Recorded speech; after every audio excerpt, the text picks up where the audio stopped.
Hey everyone, it's Chris Acton with Acting Creative, and this is a hand-woven experience, episode 10. In this episode, well, we're gonna weave. This is what we were working towards for the last few weeks. We kicked off our 7-part series with a little planning for our project. Then we went to the warping board and we measured all of our warp yarns so they're the same length and in order.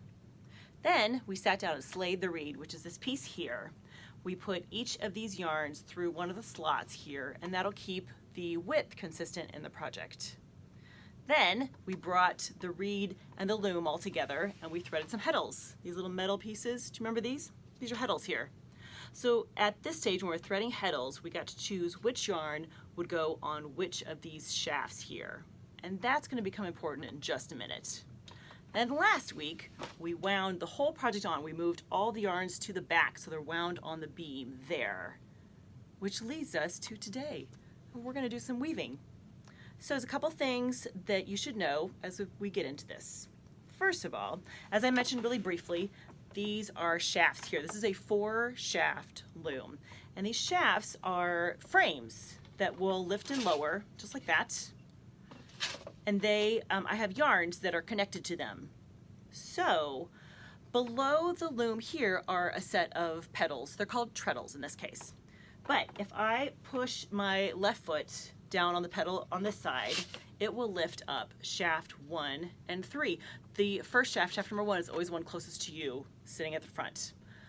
So this pedal lifts these 2 shafts, which lifts this set of yarns.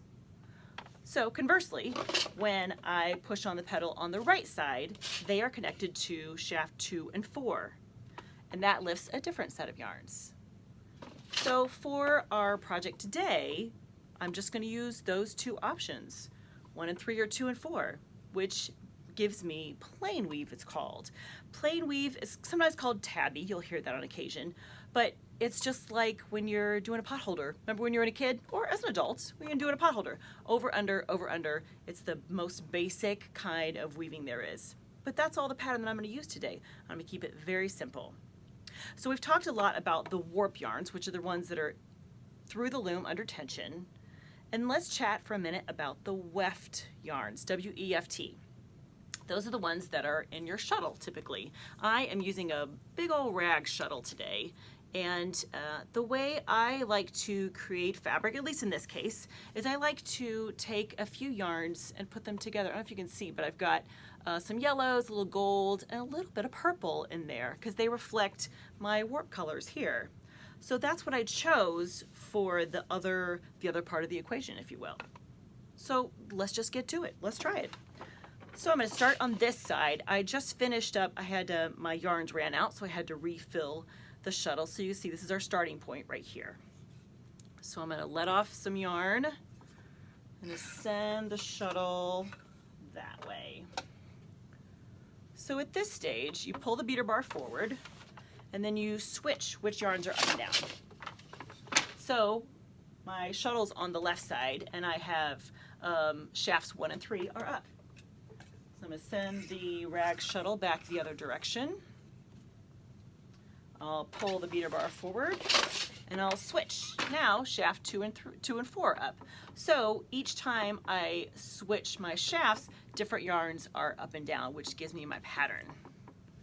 I'll let off a little more of my weft there.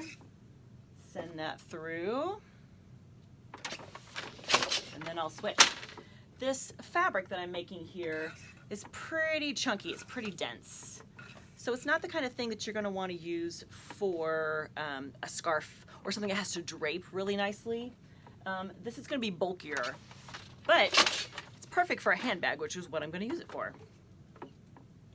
And you'll notice that as I toss the shuttle back and forth, I do like a little pinch here at the ends.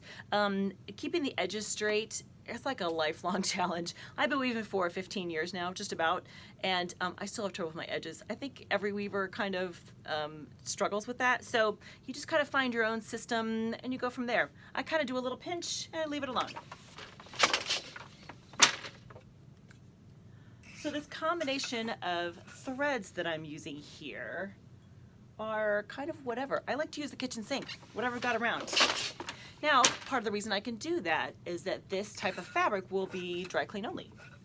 Not going to worry about washing it. If I was worried about washing it, I would use something like all cotton or a linen or something that's going to wash really nicely. But for this, doesn't matter. So I can kind of toss in a little wool, a little silk, whatever I've got around. And mostly I determine that just by color and texture. That's really what I'm looking for in this case. So let me do just a few more for you so you can kind of see how this goes. There are certainly plenty of other more complicated patterns that you can get into where you're lifting a different combination of yarns. The shafts are going in different order. Those are all kind of fun options. But for the most part, I tend to do mostly plain weave. I keep it pretty simple because I really love the play of color and texture in my fabric. And you don't really need a complicated pattern for that. So let's see, we've done a couple inches here. Mostly I can do about 6 inches before I run out of space, and then I have to forward the fabric. So you see my fabric down here that I've already kind of wound on. You get to a certain point where you have to forward everything, and that's how you're making progress. Send that through right there.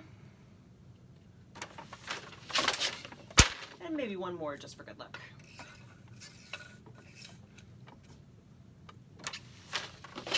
So since we started, see our little, this is where we started, right here, where the little ends are. We did just that much.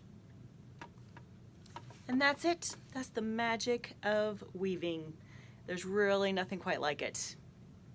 So if you enjoyed this, if you got something out of it, learned a little something new, please like, comment, or share. I would love to hear from you. And if you want to be the first to know when new videos are available, go ahead and subscribe. In the meantime, I hope you have a great week. And happy weaving.